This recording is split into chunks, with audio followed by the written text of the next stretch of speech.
Salut les gars, bienvenue aujourd'hui pour un nouveau live. Donc petit live sur le chapitre de One Piece. Donc voilà les gars, on va analyser, react au chapitre parce que voilà, ça va être pas mal, il y a pas mal d'informations, c'est quelque chose de légendaire qu'on attend depuis quelques jours maintenant. Donc on va en profiter pour faire tout ça.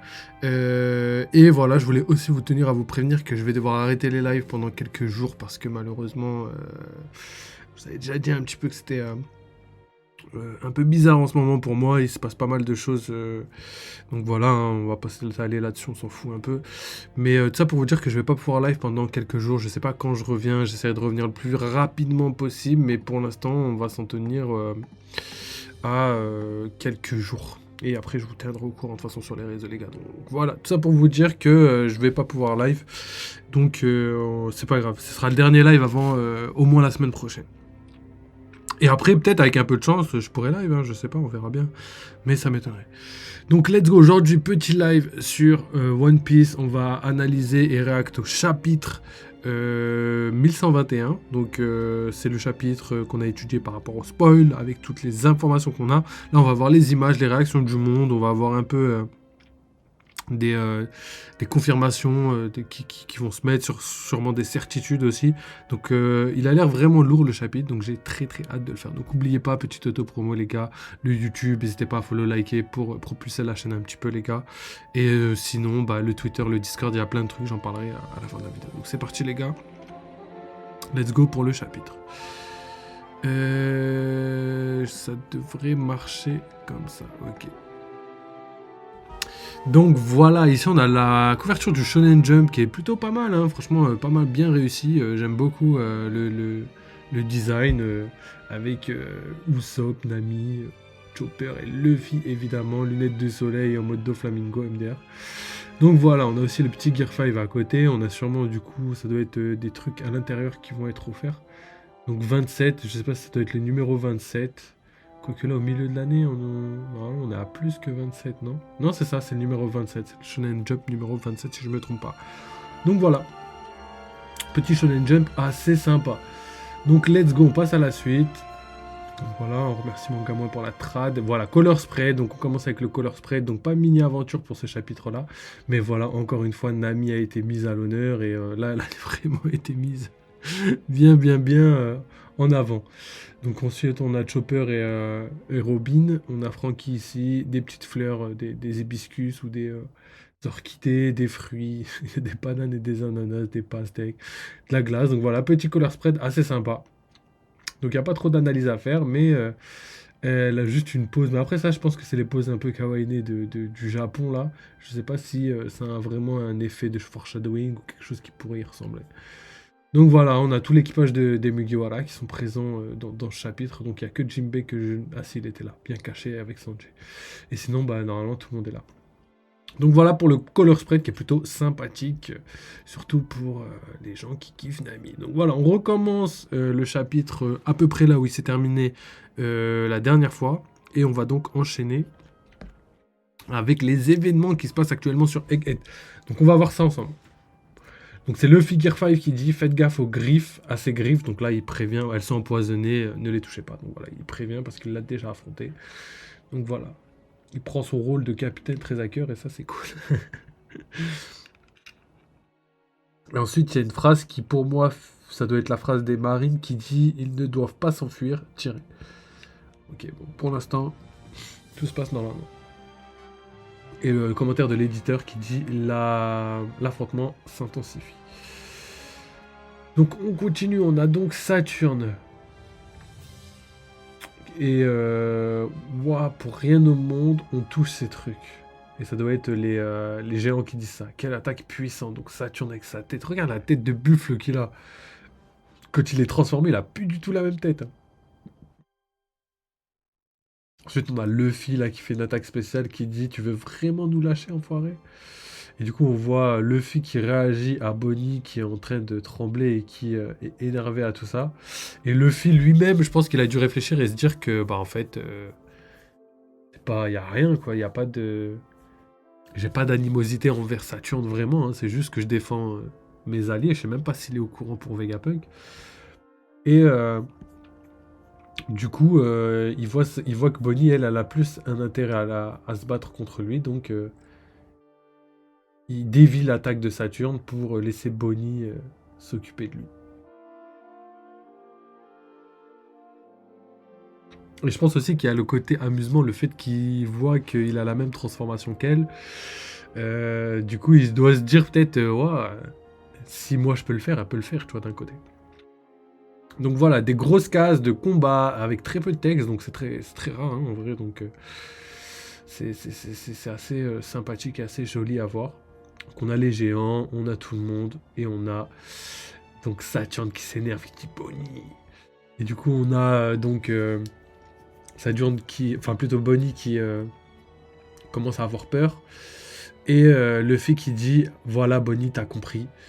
Donc je pense qu'elle a dû saisir un petit peu l'importance de son rôle à jouer dans cette scène. Donc ensuite, on revient sur le message de Vegapunk. Donc je sais pas où on est où. Ça ressemble un petit peu à un endroit... ça ressemble un petit peu à Lockdown, mais je pense pas que ce soit ça. Hein. Je pense pas. En tout cas, il y a beaucoup de pirates.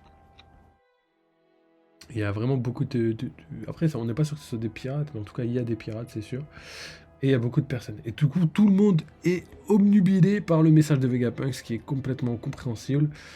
Et Vegapunk dit: le jour du réveil approche, le jour où tous les secrets les plus excitants du siècle oublié seront dévoilés.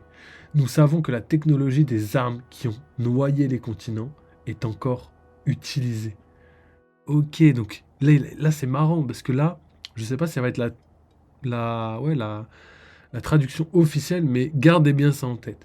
La technologie des armes qui ont noyé les continents, tu vois. Donc c'est la technologie qui a été mise en avant et pas juste les armes antiques qui ont été juste dit en mode les armes antiques ont noyé les continents. Là, ils ont bien dit c'est la technologie des armes. Donc à voir si dans la traduction officielle ce sera mentionné similairement. Mais tout ça pour dire que voilà, Vegapunk dévoile que les armes antiques vont avoir un rôle à jouer très très prochainement, je pense. Ensuite, on est sur Skypea. Donc là, on est aux portes du palais. C'est pas le palais impérial, je sais plus comment on appelle ça, le palais de Dieu en tout cas. Et on voit Konis et du coup Aïssa de dos qui vont saluer les nouveaux 4 prélats qui sont en fait les 4 gardiens, les 4 chandias gardiens, entre guillemets. Et Vegapunk qui termine sa phrase avec cette puissance est là quelque part. Qui parle bel et bien des armes antiques. Donc ensuite, on a Vegapunk, toujours avec son message qui dit: ceux qui appartiennent à une race unique. Non, ceux qui appartiennent à une race rare et unique sont persécutés et massacrés sans relâche aujourd'hui. Mince. À cause d'un mystère de l'histoire. Attends voir, tu appartiens à la tribu des boucaniers. En quoi mon sang est-il différent de celui des autres? Et du coup, c'est le flashback de Kuma. On a Marco donc qui réagit à ce message. Je te parle d'un passé lointain. À l'époque, il y avait un royaume de dieux là-haut. Donc voilà, ça c'est encore le flashback de Barbe Noire qui parle justement des dieux qui vivaient sur Redline. Et on a aussi la réaction de King qui entend donc un flashback qui dit tu es un Lunaria, le gouvernement mondial offre 100 millions de berries sur toute information les concernant. Et il y a aussi Pudding pardon, qui réagit à un flashback qui dit regardez, elle a 3 yeux. Donc voilà, c'est exactement ce qu'on disait dans les spoils précédents, dans la vidéo précédente, c'est que Oda remet en place toutes les informations intéressantes et importantes pour la suite du manga dans ce chapitre, c'est-à-dire que là il met toutes les races qu'on a vues, la race des 3 yeux, la race des Lunaria, la race des personnes qui vivaient sur Redline. Donc, est-ce que Barbe Blanche en fait partie ou pas? Mais on sait pas trop, mais d'après ses origines, il n'est pas du tout de là-bas, donc à voir. À voir s'il y a un lien avec tout ça, mais ça m'étonnerait. Donc ensuite, on retourne donc sur le bateau d'Elbaf avec Saturne et Bonnie. Et Bonnie a écrit Nika, t'es à moi. Donc Nika, je sais pas qui crie ça. Mais ça doit être Bonnie, vu que la police d'écriture a pas changé, ça doit être Bonnie qui dit ça. Et Saturne dit: tu n'es rien d'autre qu'un perroquet imitant ce qu'il ne comprend pas. Et après, t'as Luffy qui dit: ça suffit. Et du coup, Luffy, grâce à... C'est comme un... un jet Catalin gun, mais en mode avec les pieds, tu vois. Là, il utilise cette technique avec l'épée. Je sais pas s'il l'avait déjà faite avant, mais c'est marrant. Du coup, il l'attaque sur les membres inférieurs de Saturne. Et Luffy rigole, tandis que Bonnie pleure et est dégoûtée. Et je pense que là, toute la vengeance et toute la haine qu'elle a eue par rapport à son animosité autour du Gorosei, étant donné que ils ont fait souffrir toute sa famille depuis, je dirais même des millénaires, hein. Et ben voilà, se termine sur cette magnifique double page avec franchement un combat qui est magnifique. Donc let's go. C'est Saturne qui dit l'enfant boucanier. Tu n'as que deux options dans la vie, être esclave ou mourir. Ainsi l'a voulu l'histoire. Comment oses-tu toutes ces choses que tu as faites à papa? Je veux être un héros et sauver les gens, le plus de gens possible. Du coup là c'était le flashback de Kuma. Les vrais héros aussi, donc là c'est Bonnie qui reprend. Tout ce que j'ai toujours voulu, c'est que nous vivions tous les trois en paix. Être seul pendant si longtemps m'a donné envie de mourir. Mais je n'ai pas abandonné. Je dois tout à ces deux-là. Ils m'ont béni de bien des façons. Et là, on a donc Kuma et la mère de Bonnie, Ginny, qui, euh, qui dit à Bonnie, merci Bonnie, nous sommes si heureux que tu sois né. Donc voilà, c'est un petit peu la finalité du flashback de Kuma dans cette case, avec la vengeance de leur fille pour le meurtre de ses parents. Toutes ces choses que tu as faites à maman, c'est également moi qui ai administré diverses drogues expérimentales à ta mère. Et du coup, ça, c'était le flashback de Egghead, enfin un flashback de quelque chose qui s'est passé à Egghead. Et Bonnie dit, comment oses-tu te qualifier de Dieu? Les vrais dieux existent. Et là, elle revoit Ginny bébé. Étant donné qu'elle a vu le flashback de Kuma, elle se rappelle de quand elle était bébé. Elle se voit elle-même quand elle était bébé, etc. etc. Donc, effectivement, c'est assez fort. J'aime beaucoup. Ah ouais, tonton Bar, comment ça va? Ouais, les émotions. C'est vrai que là, c'était quelque chose de hyper touchant et c'est la finalité un petit peu du flashback de Kuma. Donc en vrai, on a vraiment une conclusion assez bien vu que je pense que ça va se terminer plutôt bien. Vous allez voir pourquoi. Donc voilà, donc Bonnie qui dit comment oses-tu te qualifier de Dieu? Les dieux existent, coup de poing libérateur. Donc c'est marrant parce que bande d'insectes, donc ça c'est Saturne qui dit ça. C'est marrant parce que justement le fait qu'elle dise que les dieux existent, c'est quelque chose qui je pense nous-mêmes on doit y croire. Je pense que les divinités existent dans One Piece ou existaient dans tous les cas. Donc c'est quelque chose qu'il faut garder en tête parce que Luffy est le descendant, en tout cas la réincarnation d'une. Et potentiellement, d'autres personnes seront exactement les mêmes, tu vois. Et c'est peut-être ça qui fait que Luffy a toujours trop de chance, ou même que Luffy est capable de faire pas mal de choses qu'on comprend pas, tu vois. Et genre le fait d'attirer les gens, le fait de rallier tout le monde à sa cause, le fait d'avoir toujours un sens de la justice qui est bien, tu vois, en vrai, peu importe ses décisions, même des fois il vole des trésors et tout, tu vois, mais c'est pas des choses auxquelles on peut lui en vouloir, tu vois. Donc il a un peu l'innocence d'un enfant, pardon, et justement ça fait en sorte que c'est quelqu'un de respecté, tu vois. Et du coup ça me fait penser à Baggy qui pourrait avoir le même pouvoir étant donné qu'il arrive à faire des choses quasi similaires à ce que Luffy est capable de faire, et qu'au final il le veut pas forcément, tu vois. Donc potentiellement, c'est le descendant d'un dieu, etc., etc. On verra. On verra. On spécule trop. Donc voilà, deuxième double page. Il me semble qu'il y en a beaucoup des doubles pages dans ce chapitre. Pour pas nous déplaire, en vrai, c'est légendaire. Donc ici, on voit donc Icebark et la Galela compagnie.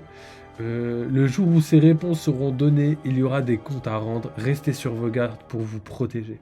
Quoi qu'il arrive, j'ai foi en la sagesse de l'humanité. J'ai foi en la science. Donc là, il y a eu des interférences, on n'a pas... Ok, on n'a pas toute la phrase, d'accord. Alors Roger, après on peut comprendre, même si on a des informations, c'est Roger est mort il y a 25 ans. Et ça fait 2 ans que Barbe Blanche est mort. Ok, déjà, ça c'est bien. Ça fait 25 ans que Roger est mort. En plus, c'est marrant parce que ça fait 25 ans que le manga a commencé. Donc, est-ce que Oda l'a fait exprès? Je pense pas du tout, mais c'est marrant. C'est marrant. Et du coup, ouais, ça fait 2 ans que Barbe Blanche est mort. Une nouvelle ère est annoncée par la disparition de vieilles légendes de Nika. Ok, donc là, ils révèlent carrément Nika au monde entier. Et ils vont comprendre que les... Enfin, il y a beaucoup de gens, je pense, qui vont comprendre que Luffy et Nika ont un lien très étroit tous les deux. Ça va être ouf. Le fait qu'il y a quelques chapitres, personne connaissait Nika dans le monde, et que maintenant tout le monde connaît Joy Boy et Nika. Oda, il a été fort, et il a vraiment fait très fort, en tout cas, pour donner des informations au monde entier. Donc ça, c'est ouf. Et d'ailleurs, on voit Valkyrie et Jupiter face à Emmet. Donc Emmet, quel rôle il va jouer, hein. J'attends toujours qu'il fasse son rôle. Ça va être plutôt pas mal. Ok, non, c'était la bonne page. Donc c'est parti. Le message de Vegapunk qui continue et en tâche de fond, enfin pas en tâche de fond, mais plutôt en fond tout court. On a Saturne qui est en lambeaux, qui est détruit et qui tombe à la mer. Et ça m'éclate, les gars, ça m'éclate de ouf parce que je vous l'avais dit, tout ça, je vous avais tout teasé. J'en ai pas parlé dans la précédente vidéo parce qu'en fait, dans les spoils, on savait pas si c'était juste ses membres qui tombaient dans la mer ou si c'était Saturne au complet qui tombait dans la mer. Mais là, actuellement, on peut acter sûr et certain que Saturne tombe dans la mer. C'est-à-dire que là, il n'y a plus personne qui peut sauver. Après, si, il y a les Visamiro et tout. Je pense que tout le monde n'a pas. Donc, ouais, il pourra être sauvé si jamais il tombe dans la mer et qu'il se transforme en mode humain. Parce qu'en vrai, à part les Visamiro, enfin certains Visamiro qui n'ont pas de fruit du démon, personne ne peut le sauver. En tout cas, les Gorosei autres, logiquement, d'un point de vue logique, ils peuvent pas le sauver. Sauf que là, Saturne tombe dans la mer. Donc, c'est comme s'il signait son arrêt de mort. Cependant, je sais, en tout cas, j'ai foi que ça va pas se passer comme ça. Et je pense que leur point faible au niveau de l'eau est inexistant. En tout cas, c'est ce que je crois. Pour ma part, il est pas mort. Après, peut-être, hein, peut-être que Bonnie a du coup réussi à venger son père en l'envoyant dans la mer grâce à Luffy. Mais on verra. Pour l'instant, rien de sûr. Donc, on continue. Certains individus ne peuvent être opprimés. Et du coup, tous les gens sont contents. Bonnie, elle pleure. On l'a envoyé valser, Bonnie. Bien joué. Et du coup, on a le visage de Kuma qui sourit. C'est ouf, ça. Il arrive à sourire. Ok. Les géants, Doré et Brogy, qui réagissent au fait que le navire de Elbaf... que le navire des Mugiwara arrive, c'est le Sunny, via le ciel. D'ailleurs, ça fait un moment qu'il est dans le ciel. Il s'en est passé des choses pendant que le navire est dans le ciel, parce que déjà dans le précédent chapitre, il était déjà dans le ciel. Après, tout se passe rapidement. Nous, on l'a en mode lent, mais tout se passe très rapidement. Parce que Saturne était sur le bateau, il a fait une attaque et il s'est fait envoyer valser. Et dans le même temps, le bateau était dans les airs, tu vois. Donc là, ça va. En vrai, il se passe quelques secondes, mais nous, ça nous met 2 chapitres, tu vois. Usopp qui dit on va mourir, on va s'écraser et mourir que quelqu'un nous sauve. Et le message de Vegapunk qui reprend et qui dit ces chants sont probablement les plus proches de la vérité. Est-ce une coïncidence ou est-ce que c'est Roger qui a tout déclenché? Et effectivement, on sait très bien, nous, que Roger a orchestré le fait que la grande vague, l'âge d'or de la piraterie soit déclenché par, c'est dire, à Lockdown juste avant sa mort. Et Barbe Blanche en a remis une couche avec le One Piece existe. Donc tout ça, c'est légendaire. Mon trésor, je vous le laisse si vous le voulez. Trouvez-le. Je l'ai laissé quelque part dans ce monde. Ah ouais, non, là, ça c'est légendaire. Donc voilà, là, la phrase, c'est pas la même phrase qu'on a vue hier dans les spoils. Mais il va falloir attendre la version officielle. Mais effectivement, c'est ce que Roger dit dans le chapitre 1. Mon trésor, je vous le laisse si vous le voulez, trouvez-le. Je l'ai laissé quelque part dans ce monde. En tout cas, la narration qui vient justement terminé, pour moi, je sens la fin d'un tome, tu vois. Là, c'est comme si on résumait tout ce qui s'était passé, en même temps, on faisait marcher les émotions un petit peu pour que les gens soient attachés à ce moment-là et qu'ils s'en prennent plein la vue, ce qui a pour moi grave marché, étant donné tout ce qui a été dit sur les réseaux, sur Twitter et tout. Et là, du coup, on voit le monde entier réagir à ce qui a été dit et pour la finale, pour un final de chapitre qui va être légendaire, évidemment, parce que je l'ai vu et effectivement, c'est la page la plus célèbre du chapitre, je pense, et ça a beaucoup fait parler. Et on va en discuter.